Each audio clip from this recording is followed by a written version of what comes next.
Bonjour, je suis Stéphane Kapitaniuk, un des cofondateurs du site toutpoursagloire.com. Tu es sur le point de commencer à écouter un webinaire, donc c'est un événement en direct habituellement, et là tu vas regarder la rediffusion. Donc c'est possible que certaines annonces ne sont plus d'actualité, pardonne-nous. Il y a aussi souvent des bonus qui sont donnés pour t'aider à approfondir le sujet. Si un bonus qui est mentionné, c'est un lien dans la description que tu peux suivre pour aller le télécharger.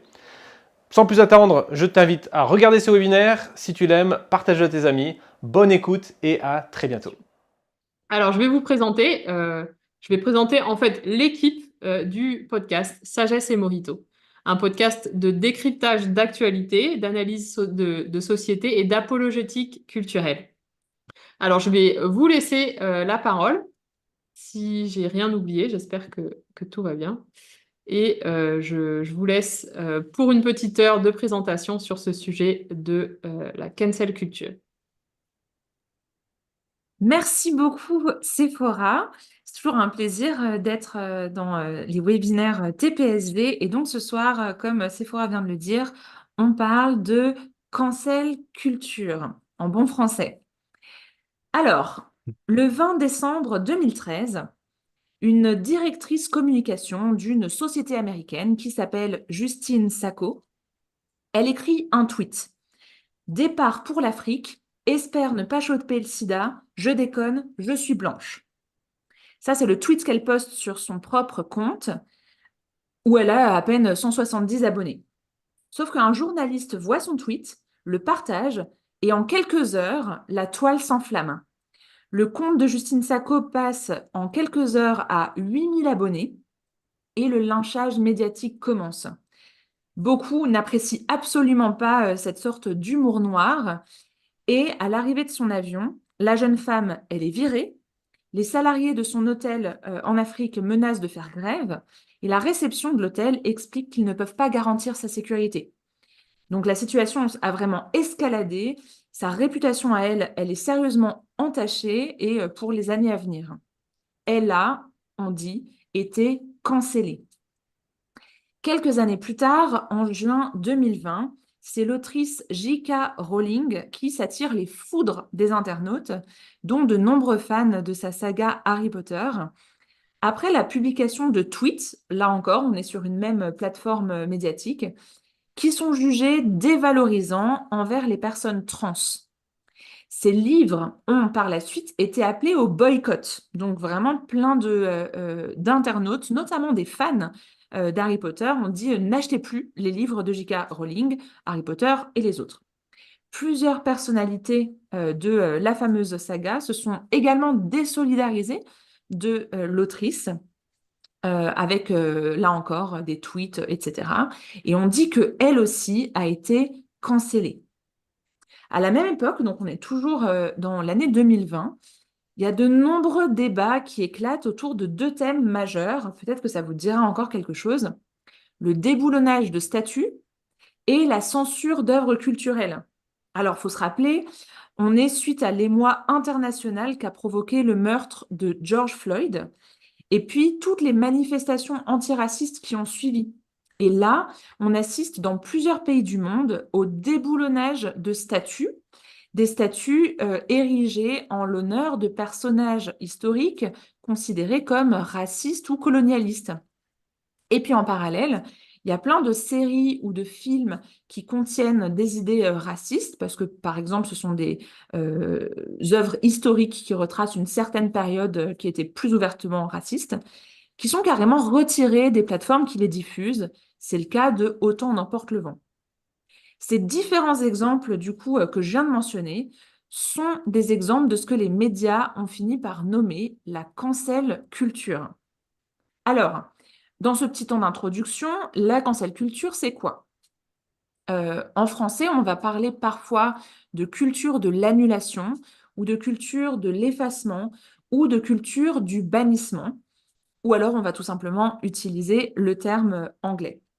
Et en fait, ça décrit un phénomène assez difficile justement à en décrire les frontières et les contours, mais ce phénomène-là consiste à humilier, punir, ostraciser et ou attaquer une personne généralement publique, une personnalité, quelqu'un de célèbre, euh, attaquer aussi sa réputation, et en particulier sur les réseaux sociaux. Pourquoi? En raison de ses actions ou ses paroles considérées offensantes ou inacceptables. Alors, on associe souvent la cancel culture à des mouvements idéologiques et politiques progressistes, c'est-à-dire majoritairement de gauche, mais en même temps, c'est pas si simple parce que elle est aussi dénoncée, la cancel culture, par ces mêmes mouvements progressistes. Par exemple, par Nathalie Wynne, qui est une figure de proue du mouvement LGBTQIA+. Et si le boycott, ça a longtemps été un levier d'activisme qui a mené au changement, on peut penser par exemple au boycott des bus de la ville de Montgomery en Alabama pour protester contre les règles de ségrégation raciale, ou encore le boycott économique de l'Afrique du Sud pour protester contre le régime d'apartheid. La cancel culture, elle semble un peu différente du simple boycott. Et effectivement, on voit que la cancel culture, elle a des manifestations beaucoup plus personnelles, beaucoup plus violentes. Elle touche aussi aux notions fondamentales de vérité, de liberté d'expression, et elle remet en question notre rapport à l'histoire, ainsi que notre manière de faire société. Et si le sujet est peut-être un peu moins chaud aujourd'hui qu'en 2020, bah, il est toujours d'actualité. Du coup, on se réunit ensemble ce soir pour essayer de le décrypter. Donc, comment on va faire ça? Eh ben, on va d'abord avoir Jean-Christophe qui va nous amener dans une réflexion sur l'historique et la contextualisation de la cancel culture. Après, ce sera Christelle qui prendra la parole pour voir la cancel culture comme une redéfinition du bien et du mal. Et donc là, un aspect un petit peu plus éthique ou moral. Et puis on terminera dans une discussion qui, un petit peu comme un épisode de podcast, nous fera réfléchir aux pistes d'analyse, notamment en lien avec l'Évangile et la foi chrétienne, pistes d'analyse donc de la cancel culture. Donc, accrochez-vous, accrochons-nous et c'est parti pour la première partie. Jean-Christophe, je te passe la parole. Hey, salut tout le monde. Merci Léa. Mon travail aujourd'hui, c'est de vous donner une grosse perspective historique sur la cancel culture. C'est drôle comment on a des nouveaux hashtags ces derniers temps qui semblent faire des découvertes extraordinaires de phénomènes qui existent depuis toujours. Et comme le dit l'Ecclésiaste, ce qui a été, c'est ce qui sera, et ce qui s'est fait, c'est ce qui se fera. Il n'y a rien de nouveau sous le soleil. S'il est une chose dont on dise, vois, ceci, c'est nouveau, cette chose existait déjà dans les siècles qui nous ont précédés. Et on ne se souvient pas de ce qui est ancien, et ce qui arrivera dans la suite ne laissera pas de souvenir chez ceux qui vivront plus tard. Donc, en attendant qu'on reparle de la cancel culture dans quelques décennies sous un autre terme, parlons-en, puis faisons un petit retour en arrière. La cancel culture, culture du bannissement, c'est un phénomène qui est, je veux dire, millénaire et normal dans les sociétés humaines. Aristote, le philosophe grec, penseur politique, on va dire que l'homme est fondamentalement un animal social. Je veux dire, l'environnement naturel de l'homme, c'est la communauté. Un homme seul, en général, c'est un homme qui est mort, qui a du mal à survivre. Et c'est en continuité avec la déclaration de Dieu au moment où il créa Adam, qui n'est pas bon que l'homme soit seul. Et donc, l'homme est décrit dans sa dimension sociale. Et, euh, et donc, le bannissement est une forme de mort. Et on voit en fait un premier bannissement dans le récit de Caïn et Abel. Euh, la punition que Dieu va imposer à Caïn, c'est un bannissement. Pour le meurtre de son frère, sa condamnation est sociale. Dieu lui dit, tu seras errant et vagabond sur la terre. Donc, ce qu'on appelle cancel culture, Léa l'a bien mentionné, ça a eu plusieurs noms à travers l'histoire. Ça a plusieurs noms aujourd'hui, mais ça a eu plusieurs noms. Le bannissement ou l'ostracisation, la censure. Et je vais retourner sur l'ostracisation, qui est quand même un phénomène intéressant parce qu'en Grèce antique, dans la démocratie athénienne, Le cancel culture avait une forme un peu plus réglementée. C'est intéressant comment, je veux dire, c'est normal que des groupes bannissent des individus, mais les bons démocrates athéniens ont établi une procédure pour limiter à quelque part l'arbitraire du bannissement. Qu'on appelait l'ostracisme. C'était une sorte d'anti-élection. Donc, chaque année, l'Assemblée des citoyens, l'Ecclésia, hein, c'est de là que nous vient le mot Église, se rassemblait pour décider si il devait y avoir un vote d'ostracisation cette année-là. Il n'y en avait pas à chaque année. Et si oui, à la date désignée, les citoyens écrivaient un nom sur un morceau de poterie, le nom d'un des citoyens. Et ces morceaux de poterie sont appelés des ostracones. Donc, c'est de là que ça vient, là, l'ostracisation. Euh, et le citoyen qui avait reçu le plus de votes, au-delà d'un seuil minimal significatif, était banni de la ville pour 10 ans. Donc, c'était une mesure préventive et non punitive, c'est-à-dire qu'on n'avait pas besoin de dire, ouais, on te bannit parce que tu as commis telle ou telle chose. Ça pouvait être, ben, on doute que tu as des sympathies avec nos ennemis ou on doute que tu as une ambition politique trop grande ou que, en tout cas, tu es instable, tu rends le régime politique instable. Donc, la personne était bannie pour 10 ans. Et il y a eu plusieurs personnes qui ont subi l'ostracisation. Donc, si ces pratiques peuvent nous sembler injustes au niveau individuel, hein, c'est plate quand c'est toi qui se fais bannir de ta propre ville, il faut comprendre que bien qu'elles étaient imparfaites, elles étaient parfois nécessaires au maintien de l'intégrité de la communauté politique. Et donc, si l'ostracisme existe dans la Grèce antique, on en voit des différentes formes. Dans le Nouveau Testament, on y reviendra, mais on parle d'excommunication, d'exclure des membres de la communauté qui pourraient faire du trouble ou qui pourraient mal agir ou qui pourraient euh, proférer des idées qui sont hérétiques ou blasphématoires. Et donc, on a eu, même en Occident aussi, à travers les guerres de religion ou au Moyen Âge, l'index, la censure, donc des modes de bannissement ou de répression de la diffusion de certaines idées. Et donc, quand on parle de cancel culture, je pense euh, il faut d'une part se dire que c'est un phénomène ancien, tout en reconnaissant qu'avec les nouveaux moyens technologiques qu'on a aujourd'hui, cette censure ou cet ostracisme qui prend des formes différentes à travers l'histoire, ben là, elle a une forme particulière à notre époque aujourd'hui et c'est un peu désorientant. Je pense que c'est particulièrement désorientant pour nous, pour notre génération, parce que on semble vivre pour la première fois de notre vie un certain retour de la censure. Je pense qu'on ne réalise pas qu'on a passé entre les années 60 puis peut-être jusque récemment, la fin des années 2010, une sorte d'âge d'or de la liberté d'expression. Après la période là, des années 50 du mécartisme aux États-Unis, où il y avait ce qu'on appelait la chasse aux sorcières, mais une chasse des idées communistes en Amérique du Nord.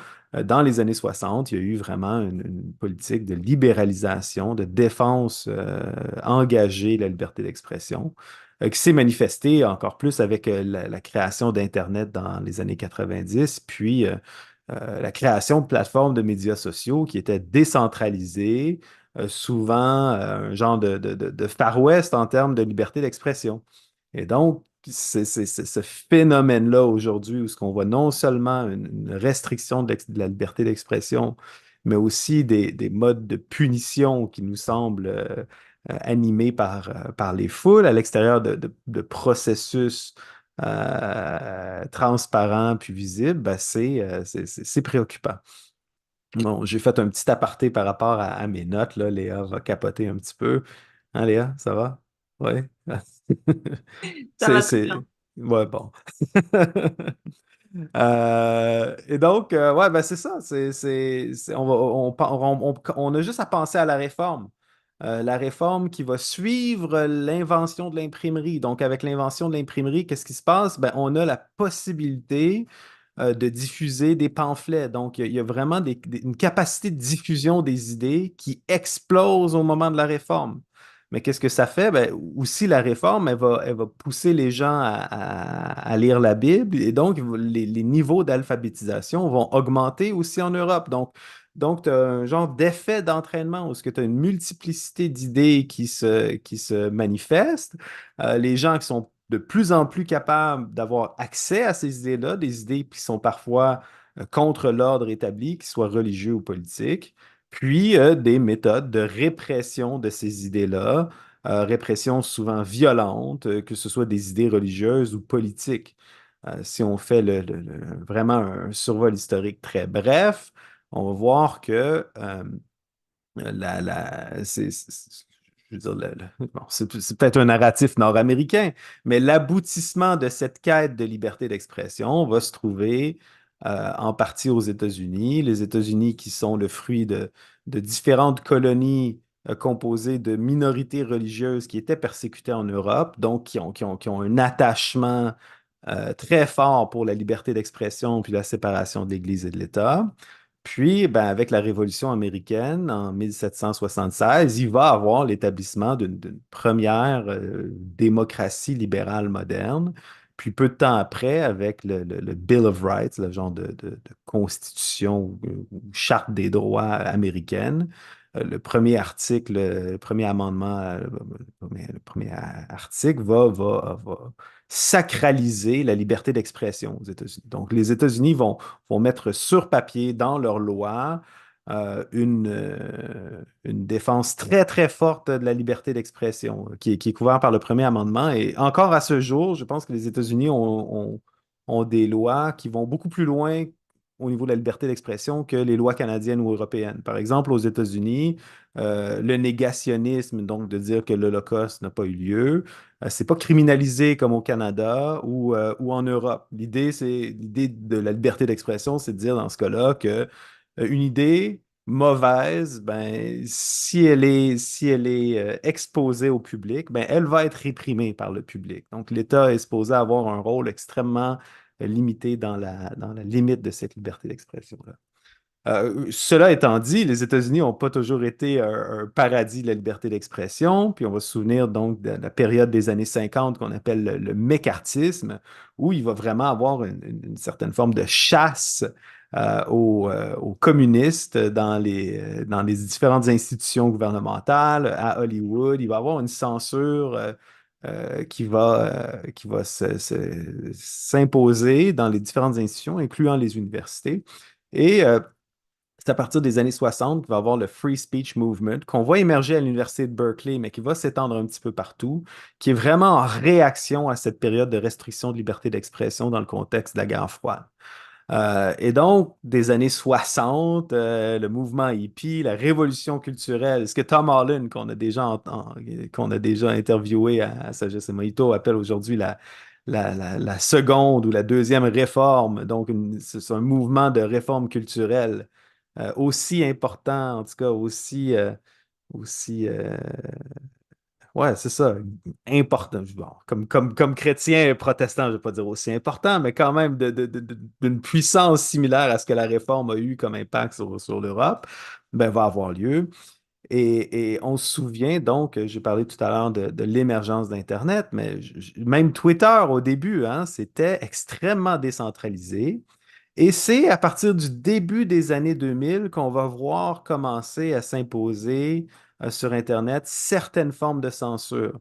Au début, ça va être à cause de l'État islamique. Je me souviens à l'époque, tu pouvais tomber sur de la propagande de l'État islamique, des tweets qui faisaient des campagnes de recrutement, des vidéos faites par des terroristes. De l'État islamique, que ce soit en Irak ou en Syrie. Puis là, tout d'un coup, ben, le gouvernement dit aux grandes plateformes, ben, écoutez, les amis, il va falloir faire quelque chose. Et vu les volumes d'informations, parce qu'encore une fois, on parle de nouvelles technologies, hein, donc la censure existe depuis toujours, mais elle s'articule différemment avec la technologie. Ben là, on va avoir des méthodes de censure qui sont souvent semi-automatisées. Et, euh, et donc, on a ça avec l'État islamique en 2010. 2016, la campagne électorale présidentielle américaine, où où tout d'un coup, ben là, on se rend compte que les États étrangers sont extrêmement actifs sur les médias sociaux pour influencer non seulement les résultats de la campagne, mais qui vont fomenter volontairement les tensions sociales à l'intérieur des États-Unis. C'est-à-dire on a documenté, par exemple, des agents russes, là, donc des fermes de bots, là, vont organiser, par exemple, des manifestations d'extrême gauche et d'extrême droite dans les mêmes villes. C'était même pas organisé par des Américains, mais des agents étrangers vont mettre de l'huile jeter de l'huile sur le feu, comme on dit, à travers les médias sociaux. Donc là aussi, on va demander aux médias sociaux de prendre des mesures pour limiter ce genre de choses-là, mais les outils souvent sont imparfaits. Et en parallèle avec ça, ben, Léa l'a mentionné, des campagnes de bannissement, mais qui apparaissent un peu comme des phénomènes de foule, où quelqu'un peut avoir, comme que tu disais, combien? 180 abonnés, dit une grosse connerie en rentrant dans l'avion, puis se réveille 3 heures plus tard étant une vedette, entre guillemets, une Tristement personne vedette. tristement vedette, haïe à travers le monde suite à un mouvement de foule. Ça aussi, nouvelle technologie. Je veux dire, il y a déjà eu des massacres, des pogroms, des mouvements de foule qui tombaient à bras raccourcis sur des gens.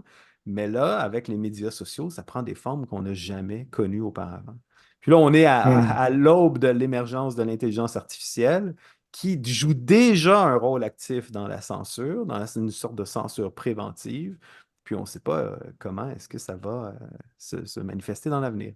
Donc, c'était Super. la parabole historique. On a fait... Et alors, juste pour faire un mini récap de cet immense survol historique où tu as brossé toute l'histoire de l'humanité jusqu'à aujourd'hui en un quart en d'heure. 15 minutes. Donc, on a commencé avec cette histoire du tout début de la Bible, l'histoire de Caïn et de son exil. Comme première forme de cancel culture, en tout cas annulation de effectivement la socialisation de Caïn. Puis on est arrivé à Athènes, sa démocratie, qu'on étudie toujours en cours d'histoire pour poser un peu les fondements de notre système politique. Et puis on voit dans Athènes le principe d'ostracisation. Puis on est arrivé à la Réforme, donc XVIe siècle, avec le principe d'excommunication de l'Église catholique pour les réformateurs qui étaient un petit peu trop faiseurs de troubles et qui avaient des idées un petit peu trop marquées. Et puis encore, après être passé par les années 60, on arrive à aujourd'hui, après du coup quelques décennies d'explosion de la liberté d'expression, après ben, la libération des mœurs et le développement des réseaux sociaux, et ben, un retour de la censure. Donc voilà un petit peu un petit résumé historique de ce que vient de nous dire JC. Mais Christelle, je sais que tu as des pistes pour nous sur l'interprétation qu'on peut avoir de la réémergence de la cancel culture, notamment par rapport à ces grandes catégories du bien Hmm. et du mal.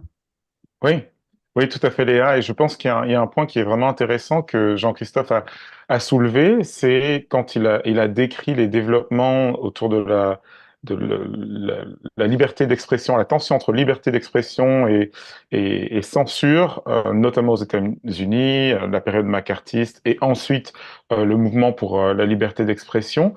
Il y a eu véritablement cette réaction à une perspective selon laquelle les propos des personnes devaient être maîtrisés, bloqués, contrôlés pour éviter, dans le cas du macartisme, que l'idéologie communiste se répande aux États-Unis. Et c'est au nom de la liberté, au nom du fait qu'il n'est pas bon d'instituer des règles, n'est-ce pas, en France, notamment en tout cas dans le pays francophone, le mai 68 a institué cette phrase, hein, il est interdit d'interdire. Eh bien, on a embrassé à grands bras cette idée de la liberté d'expression. Or, on se retrouve maintenant, depuis les années 2010 et encore plus, ça s'est accéléré dans la fin des années 2010 et depuis le début des années 2020, on se retrouve dans une période où beaucoup de personnes soutiennent le fait qu'il faut maîtriser, contrôler, juguler la liberté d'expression des personnes. Et la manifestation de la censure, merci de l'avoir rappelé, JC, n'est que juste une manifestation d'un phénomène qui existe depuis les débuts de l'humanité.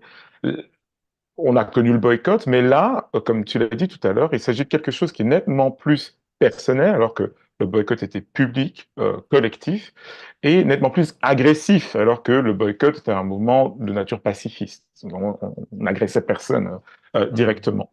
Donc ça ajoute en fait un problème, et ce qui, je pense, est important pour nous en tant que chrétiens de voir, et c'est ce que j'aimerais, dont on discute là dans les minutes qui viennent, avant de passer à d'autres pistes d'application, c'est de voir à quel point il y a vraiment une dimension morale, éthique, dans les problématiques autour de la cancel culture. Et je voudrais juste balayer vraiment quelques exemples de la manifestation contemporaine aujourd'hui de ce que c'est cette culture du bannissement, pour essayer de montrer qu'on voit une sorte de schéma, de modèle, de pattern qui émerge par rapport à la relation au bien et au mal, et qui en fait montre qu'on a euh, une sorte de contradiction entre l'idée de la liberté et l'idée du contrôle. Alors, un des exemples, Jean-Christophe JC l'a mentionné, c'est la censure sur les campus qu'on retrouve aujourd'hui, alors que dans les années 80, les campus étaient plutôt les lieux de la liberté d'expression. Euh, il y a de nos jours de nombreux campus universitaires, y compris dans les espaces francophones, hein, des universités, des campus universitaires où des intervenants, des opinions ou certains propos sont considérés comme intolérables et donc inacceptables. Inacceptables au point de ne pas pouvoir avoir le micro ou la chaire universitaire, au point où certains orateurs ne peuvent pas accéder à certains débats, ne pas produire de courtes conférences, où on essaie au maximum de les empêcher d'avoir la parole libre, parce qu'ils sont fachos, misogynes, racistes, supporteurs des énergies fossiles, enfin, peu importe, il y a plein de justifications pour empêcher, ou en tout cas justifier le fait qu'il faudrait interdire à certaines personnes de prendre la parole sur certains campus. Donc l'opinion de certains individus voudrait dire que, parce qu'elle est répréhensible aux yeux de diverses personnes, ne devrait pas être articulée dans le public. Donc voilà un peu ce qu'on voit. Parlons maintenant de la censure fantôme, parce que la question technologique est très importante. La censure fantôme, en fait, c'est une forme de censure qui, à la différence de la censure par le passé, où vous aviez encore aujourd'hui, hein, le CSA en France, par exemple, le Conseil supérieur de l'audiovisuel, va vous dire, ah ben voilà, votre publication artistique, elle ne peut pas être diffusée sur les chaînes de télévision, en tout cas pas à ces heures-ci, parce qu'il y a des enfants qui regardent, par exemple. Ou alors, pas du tout, parce que c'est la promotion de choses qui sont illégales. C'était public. Mais sur les réseaux sociaux, ça arrive de façon invisible.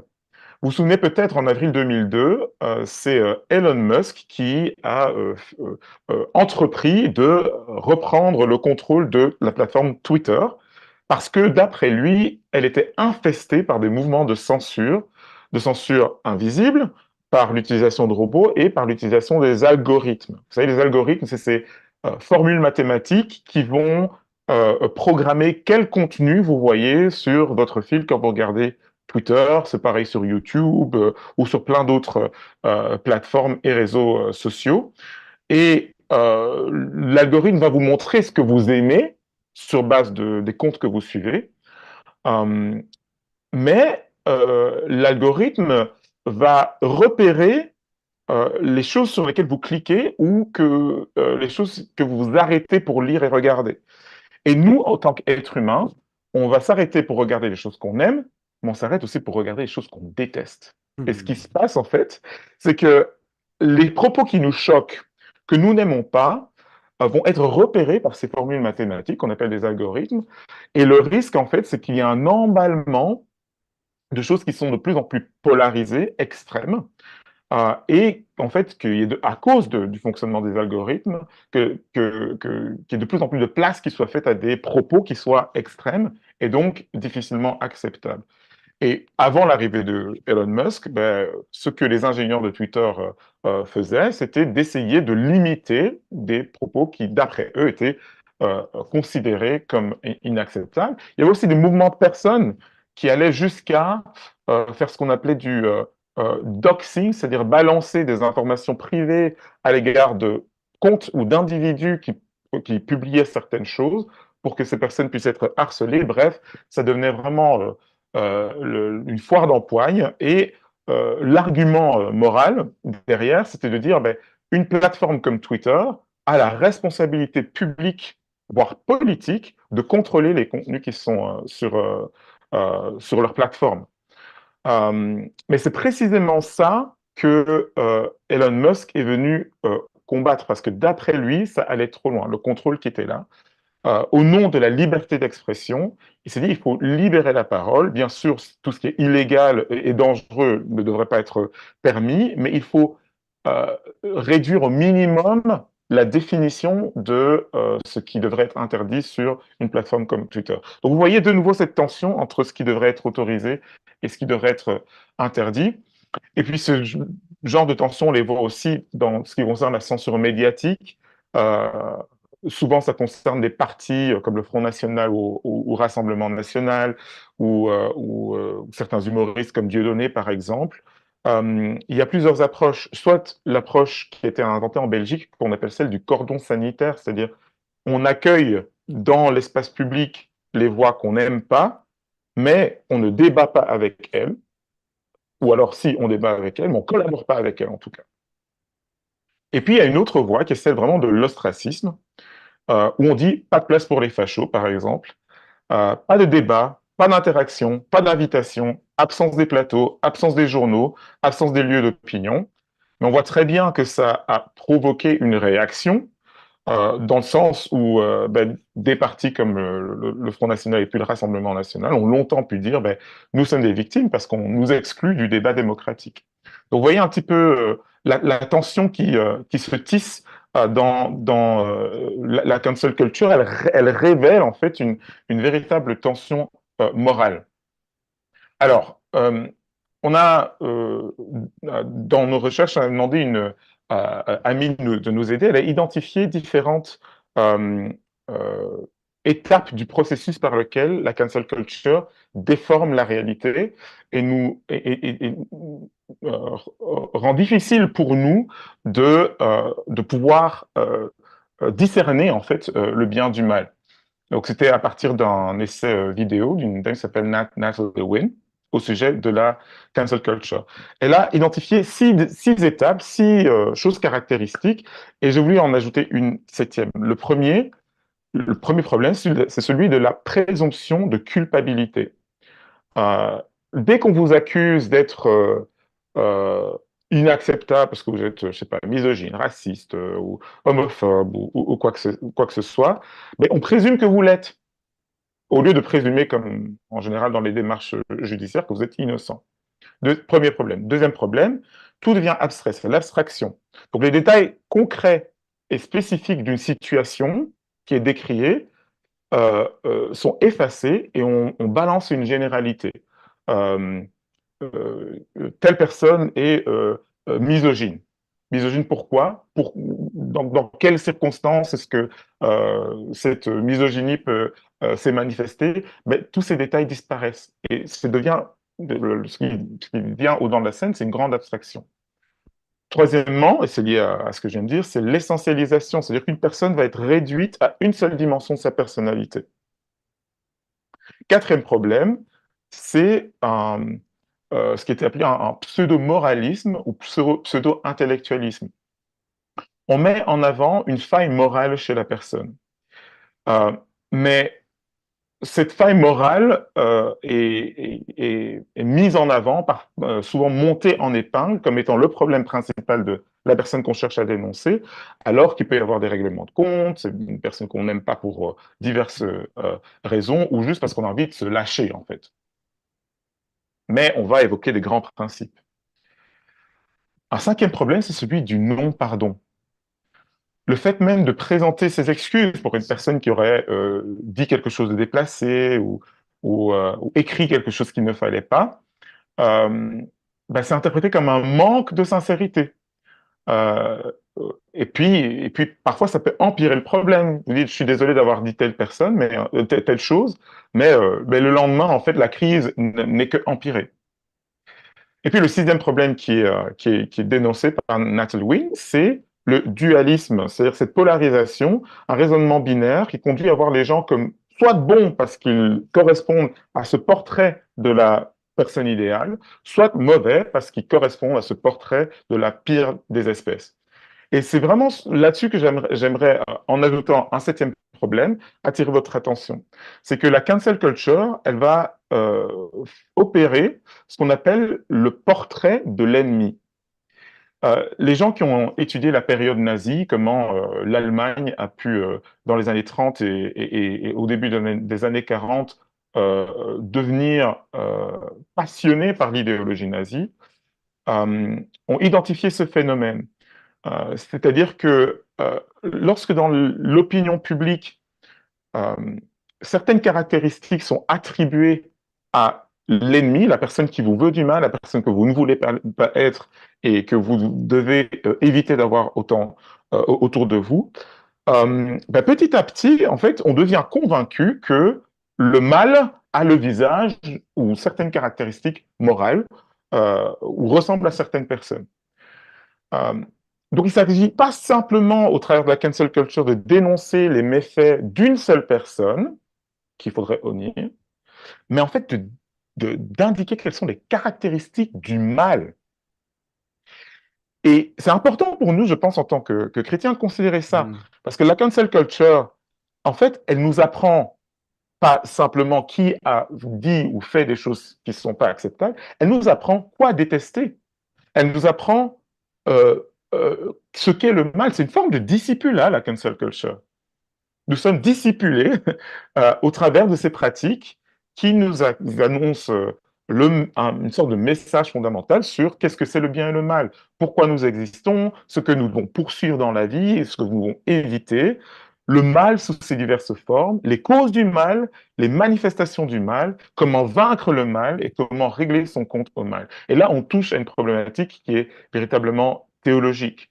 Parce que en même temps qu'on vit dans une période qui glorifie la liberté et le manque de cadres moraux, une période dite amorale, c'est en fait, on vit dans une période qui est hautement morale. Et l'ambiguïté, elle est véritablement là. Une période qui définit donc la morale et qui nous conduit à identifier le mal, mais jamais vraiment à régler son compte au mal. Parce que c'est une éthique, une morale qui n'offre pas d'expiation et qui peut donc soit conduire à l'orgueil en disant mais non, c'est pas si grave de dire que j'ai attrapé le sida en Afrique et que comme je suis blanc, je l'aurais pas, c'est pas si grave. Donc, soit on peut nier l'existence du mal, soit on peut dire ah je suis désolé, c'est vrai, mais en face on a des gens qui vous pardonneront jamais et donc l'expiation n'est pas possible. Donc ça mène au désespoir, soit l'orgueil, soit le désespoir. Et on se trouve face à un mur. Hmm. Merci beaucoup, Christelle, pour cette réflexion un petit peu philosophique et du coup hautement éthique en lien avec la morale, le bien, le mal. Et je trouve ça hyper intéressant de se dire que on est dans une société où d'un côté on peut beaucoup entendre parler de relativisme moral et de relativisme par rapport aux religions. Donc ta vérité, c'est ma vérité. Il y a pas vraiment un bien absolu, un mal absolu, parce que ça dépend des cultures, ça dépend de nos choix personnels, etc. Et à la fois dans une culture qui en fait redéfinit complètement le sens du bien avec un grand B et du mal avec un grand M, et qui Mm. en fait du coup se trouve beaucoup plus moral qu'on peut le croire au premier abord. Donc, peut-être que vous qui nous écoutez et qui nous regardez, vous discernez les pistes apologétiques, en fait, là-dedans. Les pistes pour pouvoir rebondir sur ces réflexions-là et réfléchir, mais est-ce que vraiment il y a des choses qui sont bien, que l'on peut définir définir comme bien et des choses qu'on peut définir comme mal. Si oui, ça nous vient d'où? S'il y a une loi, il y a un législateur. Et c'est un Hmm. grand argument apologétique qui nous pointe vers Dieu. Mais donc ça, on vous le laisse pour vos futures conversations. Là, dans le temps C'est qui pour nous le dessert. Voilà, c'est ça, c'est pour le dessert. Dans le temps qui nous reste, on va avoir un petit temps de discussion sur des pistes d'analyse, un petit peu en vrac, mais notamment en lien avec la foi chrétienne et l'Évangile, par rapport à tout ce dont on vient de parler, cette nébuleuse de la cancel culture. Et moi, je voudrais lancer cette discussion euh, euh, en partant d'une interprétation que j'ai lue dans un des articles que j'ai pu éplucher sur la cancel culture. Il y avait un chercheur du nom de Jean-Éric Brana qui supposait que en fait l'origine de la cancel culture c'était les chrétiens et plus précisément les puritains aux États-Unis. Alors, j'y sais tout à l'heure dans le parcours historique, tu nous as beaucoup parlé des États-Unis. Alors c'est vrai que bah, tu habites sur le continent américain, donc ce sont tes voisins. Mais c'est vrai qu'on a beaucoup entendu parler de cancel culture en lien avec les États-Unis. D'ailleurs, les exemples que j'ai mentionnés au début, Justine Sacco, J.K. Rowling, bah, étaient américains. Mais donc, ce chercheur, il va dire, ben oui, mais c'est la cancel culture est née aux États-Unis et elle est née aux États-Unis. Pourquoi? Parce que c'est une culture qui s'est fondée sur le christianisme, notamment avec le mouvement puritain et donc les tout premiers chrétiens qui ont fondé les États-Unis étaient majoritairement de ce courant religieux-là, le puritanisme. Et pour eux, eh ben, la dénonciation, c'était une vertu. Et donc, il fallait pour eux dénoncer en public, notamment par exemple les adultères. C'était vraiment considéré comme la chose à faire, le bien. Et donc, ben, ça a mené à l'ostracisation et puis à la censure. Et puis en fait, la cancel culture, c'est la faute des chrétiens. Qu'est-ce qu'on en dit de ça? Ah, tu fais tout le temps exprès, Léa, pour me provoquer, là, puis me fâcher. Oui, j'aime bien.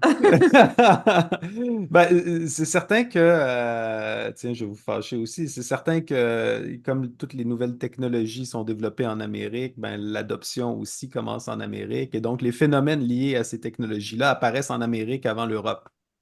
Ça, c'est plus un témoignage du retard technologique européen que du puritanisme américain. Mais bon, OK. Ben non, c'est pas vrai, mes amis européens, je vous aime. Et pas que les Européens d'ailleurs. Ouais, ouais, ouais, ouais. Non, c'est ça. Mais on entend souvent, ce qui me frustre avec ça, c'est plus comme l'accusation des chrétiens puis des puritains en particulier, comme si la cancel culture vient de nous, venant d'un commentateur français où le régime de la terreur a quand même décapité quelques dizaines de milliers de personnes. Bah oui. Si on parle de censure et de dénonciation. Il n'y a pas, y a pas un pays où il n'y a pas une religion, où il n'y a pas une forme qui a le monopole dessus. Je pense qu'on l'a mentionné. Ben, je l'ai mentionné tout à l'heure. Je veux dire, ce sont des dynamiques qui existent partout. Ce sont des dynamiques qui existent dans les cours d'école, chez les lycéennes, par exemple, hein. Il y a même toute cette théorie comme quoi l'effondrement de la santé mentale chez les jeunes américaines est lié justement au fait que la hausse des niveaux d'anxiété est causée par cette crainte d'ostracisation, hein, qui existe déjà surtout chez les adolescents, mais chez les adolescentes, hein, parce que là, on l'a dit, la mort sociale, c'est une forme de mort. Donc, cette dynamique-là, elle existe chez les lycéennes, elle existe un petit peu partout. Puis, encore une fois, il faudrait prouver une continuité de pratique entre les assemblées civiques de la Nouvelle-Angleterre, puis les usagers de Twitter. Je pense que ce serait assez difficile à démontrer. Oui, oui. Je Cela pense que étant dit, ouais, c'est un peu vas-y. ambitieux, je trouve, de ramener tout un phénomène qui est moderne et ultra moderne dans son expression au mouvement puritain. Je trouve que c'est assez facile, en fait, et Ouais. réducteur. Et bon, ça dit plus de ce que l'auteur pense, en fait, C'est ça. que de la réalité de l'histoire. Je sais pas ce que les auditeurs de ce webinaire en pensent. Est-ce qu'ils ressentent véritablement que dans leur pratique de la foi, on pratique l'ostracisme et on applaudit la cancel culture? Je ne sais pas à quel point ça se reflète, mais comme l'a dit JC, euh, on voit pas vraiment de continuité de pratique entre euh, les premières colonies et puis les États-Unis tels qu'ils sont aujourd'hui, avec Mhm. ces 360 millions d'habitants, c'est quand même pas la même chose. Mais je sais que tu voulais rebondir parce qu'il y a quand même un lien avec le christianisme, mais peut-être pas dans le bon sens qu'on l'a pris. Ben, je veux dire, le christianisme a des dynamiques de cancellation. Je veux dire, n'importe quel corps social, euh, pour se préserver, a un système immunitaire qui cherche à exclure ou censurer des éléments qui pourraient être nuisibles à ce corps social-là. Puis dans la Bible, on voit, mettons, dans le livre des Actes, à la fois les chrétiens à être victimes de ce bannissement, de cette censure, de cette ostracisation. Quand on pense, par exemple, à juste acte 4 quand Pierre et Jean se retrouvent devant les autorités religieuses, puis on leur interdit de prêcher au nom de Jésus, ben, ils vont dire, écoutez, jugez vous-même s'il est juste devant Dieu de vous obéir à vous plutôt qu'à Dieu. Quant à nous, on ne peut pas renoncer de parler de ce qu'on a vu et entendu. Donc, il y a des cas où vraiment les chrétiens sont censurés et ils doivent se tenir debout. La question, c'est pas est-ce que la censure, c'est bien ou c'est mal. Je veux dire, je pense que c'est normal, puis c'est beaucoup mieux censuré que de guillotiner, là, si vous voulez avoir mon avis. La question, c'est de dire qu'est-ce qu'on censure? Et c'est là la question apologétique fondamentale. La question fondamentale, c'est la question de la vérité. Et Hmm. là, c'est comme, est-ce qu'on se tait quand on a la vérité ou est-ce qu'on continue de parler quand on a la vérité?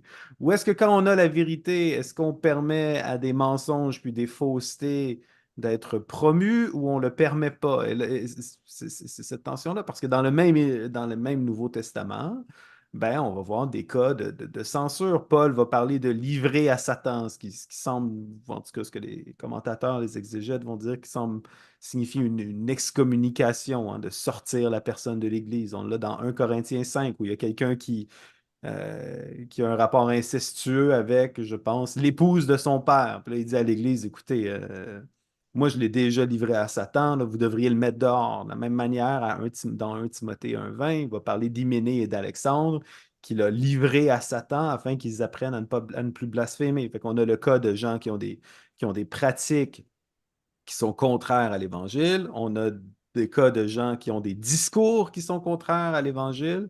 Puis Paul va même formaliser un peu le processus avec Tite. Il va lui dire, éloigne de toi, après un premier et un second avertissement, celui qui provoque des divisions. Et là, on n'a même pas une question de comme, est-ce que c'est vrai ou c'est faux le propos de la personne qui provoque des divisions, mais c'est de dire à un moment donné, des fois, il y a des gens euh, qui au lieu de se battre pour la vérité, vont battre les gens à coups de vérité. Puis là, Paul va dire, écoute, là aussi, il y a lieu de censurer certaines personnes. Et Hmm. pour moi, je pense que c'est ça la question. C'est pas est-ce que la censure, c'est bien ou c'est mal. C'est la question de la vérité. Mais dans notre culture aujourd'hui, ben, la vision commune de la vérité est disparue à quelque part. Il n'y a plus de consensus. Et c'est ça. Donc, en tout cas, je vous relance la balle, là. Il y a beaucoup à dire là-dessus, je pense. Oui, oui, ben, je reprends la balle du coup, et puis je la garde encore un petit temps, mais sur cette question de la vérité, on en parlait aussi juste avant avec la réflexion sur la morale. En fait, moi, ce que je trouve aussi hyper pertinent, c'est pas tant la réflexion sur certains exemples médiatiques précis.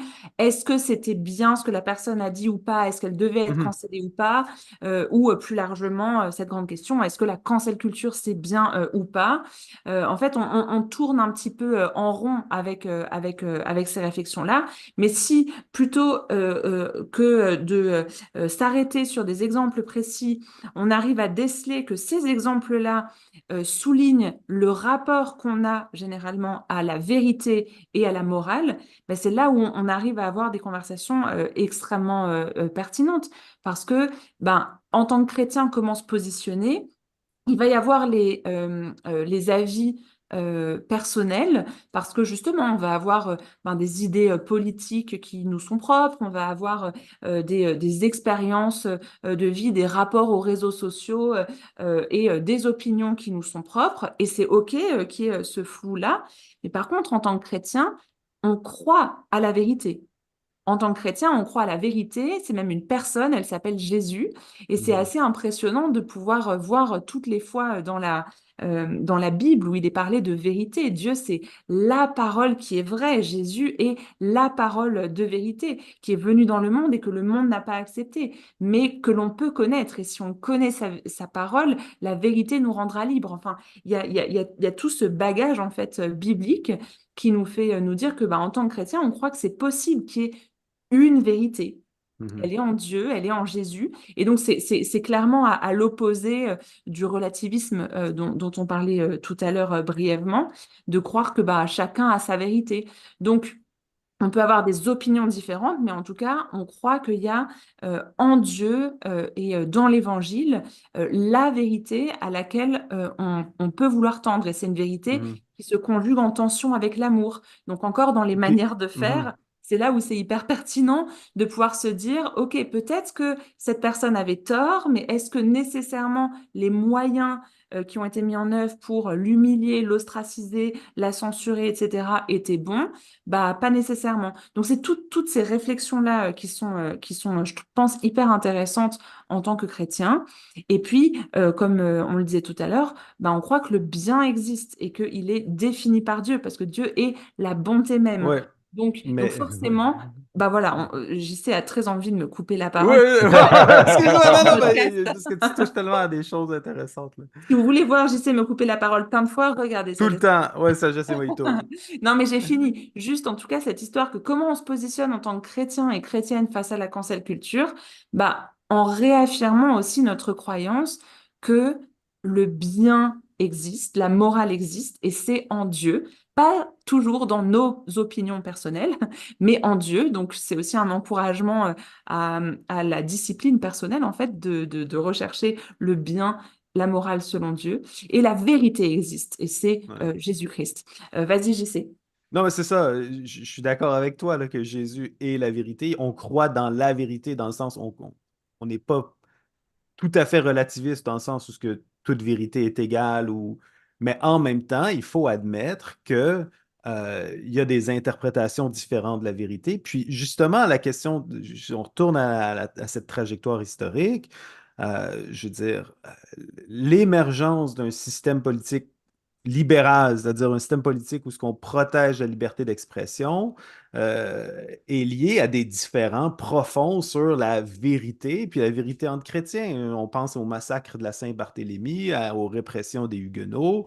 C'était sur des questions en partie sur la transsubstantiation, en sens, est-ce que le repas du Seigneur, c'est un mémorial? Est-ce que le pain, c'est vraiment le corps du Christ? Ou est-ce qu'il y a une présence réelle? Ou est-ce que c'est un mémorial? Je veux dire, il y a des vérités sur lesquelles on va dire, ben, on croit qu'elle existe, on croit qu'il y a une réponse à cela, on a chacun nos opinions, Dieu sait.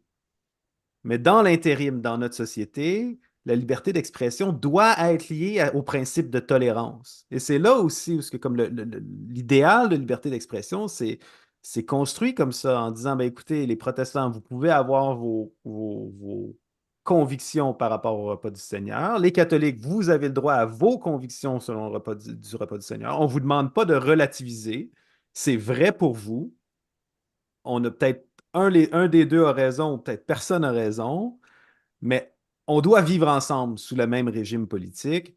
Puis on va, d'un côté, laisser les gens discuter de cette question-là, mais on accepte qu'on ne va pas se taper dessus ou se censurer ou empêcher un groupe d'avoir accès aux infrastructures publiques parce qu'il a une opinion qui n'est pas acceptable. C'est ce genre de grande trêve de la liberté d'expression qui est en train, on dirait, de s'effriter aujourd'hui. Mhm. Et je pense que c'est ce qui préoccupe beaucoup de nos auditeurs parce qu'on sent quand même cette pression-là quand on travaille dans les milieux universitaires, quand on travaille. Moi-même, je travaille sur un cas au Québec où un centre des congrès, la ministre du Tourisme a fait annuler un événement parce que l'organisateur est un groupe évangélique qui était pro-vie. Donc, c'est l'opinion religieuse d'un groupe qui a fait en sorte que la ministre dise ben, cette personne-là, ce groupe-là n'a pas accès aux infrastructures publiques, justifier cette discrimination religieuse là-dessus. Donc, on a quand même plusieurs cas concrets du genre où le principe de tolérance qui était associé au principe de liberté d'expression est en train de disparaître ou s'effriter. Oui. Il y a une chose importante, tu as utilisé le mot tolérance, il y a une chose importante à savoir à propos de la tolérance, c'est que la tolérance, c'est pas juste l'acceptation qu'il y ait des points de vue qui soient divers, c'est l'acceptation qu'il y ait un point de vivre, de partager les espaces sociaux, de vivre ensemble dans la paix et la considération avec quelqu'un dont les opinions sont vraiment contraires à celles qui sont les miennes. Voire même des opinions qui me choquent, des Ouais. opinions que je trouve inacceptables, inadmissibles. C'est ça la tolérance. Hein? C'est Ouais. pas juste dire oh, tout le monde il est beau, tout le monde il est gentil. Ça c'est respect, Mhm. c'est l'accueil. Euh, mais c'est vraiment dire malgré le fait que je suis persuadé que tu es tort sur ce point, que je trouve même que ce que tu crois est inacceptable, nous allons vivre ensemble. Et ça c'est vraiment accepter de souffrir quelque part. Mhm. Euh, mais comme Gisèle l'a dit, bien de l'accepter parce qu'il faut vivre ensemble. Et donc, la liberté d'expression, euh, elle implique de pouvoir laisser l'autre dire, annoncer, même diffuser des messages que je réprouve. Et donc, la solution à ça, en fait, c'est d'entrer en discussion avec ces personnes et d'apporter des contre-arguments c'est ce qu'on appelle le débat public, en fait. C'est Hein. ça. Et c'est le pari, en fait, de la paix sociale qui était très répandu au travers de l'histoire dans les pays protestants, parce que c'est souvent dans ces pays-là où on a le plus argumenté pour la tolérance. On s'est dit, ben, on peut pas faire autrement, on veut pas imiter ces régimes qui impose une seule façon de considérer qui Dieu est, de pratiquer sa religion. On veut vivre dans un pays où on a la liberté, mais ça implique nous-mêmes qui avons le pouvoir, quelque part, d'offrir la liberté aux personnes avec qui nous sommes en désaccord. Et c'est un principe qu'il nous faut comprendre parce que parfois c'est douloureux, on n'aime pas s'entendre dire, on se sent injurié. Et je dirais, dans beaucoup de pays musulmans, par exemple. Hein. C'est ce phénomène-là qui engendre des problèmes. C'est-à-dire, voilà, un musulman croyant et pratiquant qui voit une caricature du prophète Mahomet dans un journal, pour lui, ça le heurte, lui, et ça, c'est inadmissible. Donc, ça devrait être puni parce que il ou elle est heurté. Je dis, c'est pas ça pour tous les musulmans, mais c'est un exemple d'un argument qui est utilisé. Et ce que JC essaie de dire et que j'ai prolongé ici, c'est de dire que l'approche ici, c'est de dire ben, on va tolérer, accepter d'être parfois meurtri, mais cette même liberté, on peut l'utiliser pour articuler la vérité, afficher, faire preuve des fruits de l'esprit, contredire, entrer dans le dialogue et persuader l'autre ou la personne qui est sans avis et qui regarde le match. Et ça, j'y vois aussi un reflet justement dans le Nouveau Testament où on voit Jésus qui, d'une part, nous appelle à aimer nos ennemis, donc dans toute cette tension entre l'offense, ce qu'on juge être inacceptable et ce l'on considère comme mal, et l'amour, la tolérance, l'accueil de l'autre, bah, Jésus nous dit carrément d'aimer nos ennemis et de prier pour eux. Et puis, on voit aussi Jésus dans le débat public que tu mentionnais, Christelle, à l'instant. Euh, Écouter, prendre vraiment le temps d'écouter les personnes qui ne sont pas d'accord avec lui et puis discuter avec, poser des questions, argumenter. Donc, ça ne règle pas l'ensemble du problème posé par l'ensemble du phénomène de ce qu'on nomme la cancel culture, mais au moins, je trouve, ça donne quelques petites pistes aussi en lien avec l'évangile pour nous, en tant que chrétiens et chrétiennes, bah, aborder en fait cette question. Et puis, il reste plein de choses à dire, évidemment, mais on arrive à la fin de la partie d'exposé et puis on va très bientôt avoir un temps de questions-réponses. Donc voilà, on a parlé de quelques exemples médiatiques de ce phénomène, l'historique et la contextualisation de ce phénomène dans l'histoire, de la réflexion sur la morale et de ce que sous-tend en fait cette culture-là de l'annulation en termes de redéfinition du bien et du mal. Puis on a vu quelques petites pistes à la fois historiques, bibliques, apologétiques pour essayer de mieux décrypter en fait cette tendance. Merci d'avoir regardé ce webinaire. Qu'en as-tu pensé? Je serais très heureux d'avoir ton retour. Laisse un commentaire avec ce que tu as aimé, moins aimé, qu'est-ce qu'on peut améliorer la prochaine fois. C'est très utile. Merci d'avance. D'ailleurs, est-ce que tu es abonné à la chaîne Tout pour sa gloire sur YouTube? YouTube regarde ces choses et c'est vraiment important d'avoir beaucoup d'audience qui est abonnée pour qu'on puisse avoir un meilleur placement dans leur algorithme. 60% des gens qui regardent les vidéos comme toi ne sont pas abonnés. Donc si c'est le cas pour toi, s'il te plaît, abonne-toi et si tu es super en forme pour nous encourager, active aussi la petite cloche pour être notifié quand on sort une nouvelle vidéo. On sort des nouvelles vidéos toutes les semaines. Notre mission, c'est de t'aider à voir le monde comme Dieu le voit pour que tu puisses vivre dans le monde comme Dieu le veut. On espère que cette vidéo t'a aidé et on espère que nos ressources pourront t'aider toute ta vie durant. Merci pour ton partenariat.